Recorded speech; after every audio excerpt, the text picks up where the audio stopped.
Hello， 大家好，我们是草泥泥和汉堡，今天为大家带来搞笑脑洞美漫飞车回来第6季第21集。这一集，星际公司的小伙伴竟然被鲸鱼吃掉了，这是怎么回事？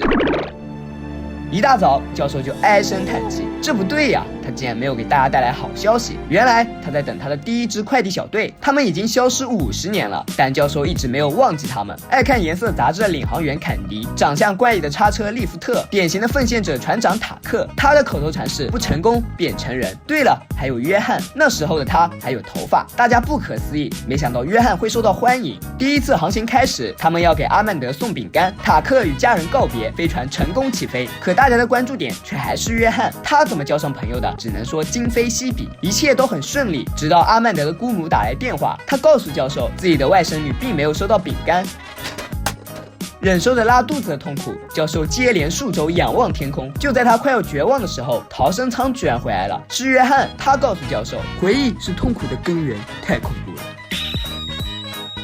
看起来的确很恐怖，导致他都长了白头发。教授的第一支快递小队就这样在锥形百慕大失踪了。莉拉说，锥形百慕大就是唬人的，他一点也不恐怖。教授表示，我欣赏你无知的勇敢。既然如此，下次你们的任务就是穿过锥形百慕大，这有什么难的？我们可以绕过去。班德说，没错，我们又不是傻子，才不会去送死。这可不一定。周2的纪念仪式就要开始，他们得赶快去拿纪念碑，到时候所有队员亲属都会出席。重要的是，仪式上还有个卖冰棍的。一听吃的，大家立马同意。来到目的地，见到纪念碑，莉拉很不满意，怎么能有单引号？这不就是说他是个队员？老板表示，只是一点小瑕疵啦，我们又不是地球人，能懂点英语就不错了。我不劝你也不错了，你最好给我重做。遇到这种刁钻顾客，老板只好把另一只象牙砍下来，重新做了个纪念碑。莉拉满意离开。不过纪念碑是完美了，但他们也快赶不上纪念仪式了，因此莉拉决定穿过锥形百慕大。众人惶恐不安，仪表被严重干扰。莉拉却表示都是假象。那么大坨是个啥玩意儿？难道这也是假象吗？他们来到飞船坟场，这里有很多著名飞船，包括教授所说的第一艘星际快递飞船。大家穿上太空服，打算去看个究竟。来到飞船内部，桌上还摆放着麦当劳的营养餐。什么事情让他们走得如此匆忙？约翰说，他知道是浪费粮食，才让他长出了白头发。这下好了，约翰又变成机关头，一定有大事要发生，因为只有遇到特殊情况，他才会变成这样。果然，太空中出现一头大鲸鱼，他一口就吃掉了飞船，众人立刻逃跑。太空鲸紧随其后，一会儿太空鲸消失了，大家以为终于甩掉它了，但其实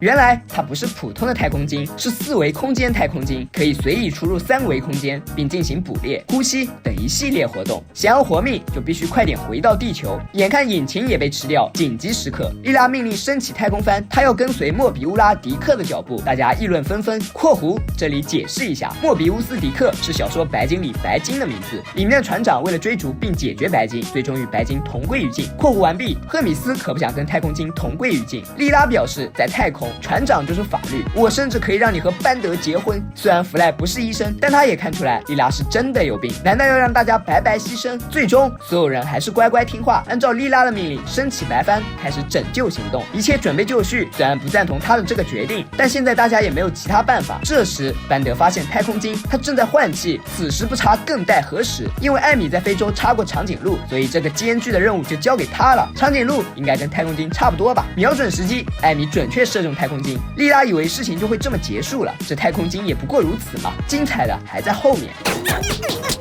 他们不仅没有解决太空鲸，还让太空鲸带去了4维空间，无数个班德出现，这场面真是壮观。太空鲸又拖着他们进入太空浮冰区域。班德说，什么破浮冰，那么大一块，其实这都是钻石。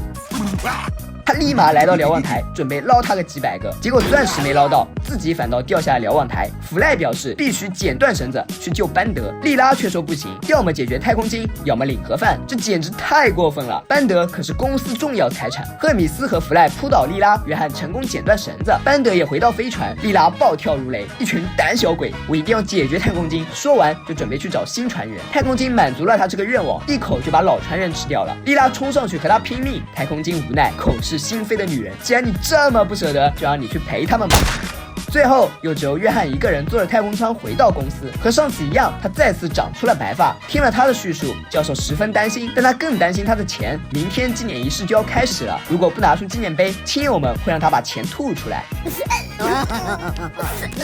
另一边，大家在太空鲸肚子里醒来，都怪莉拉这个麻烦精。说着，几个人又被冲进了四维肠道，只有莉拉留了下来。在这里，他还看见了第一任船长塔克，虽然已经不成人样，但至少他还活着。他告诉莉拉，太空鲸快把他吸干了，因为他需要一个新麻烦源。这个麻烦源就是莉拉，而莉拉就是太空鲸。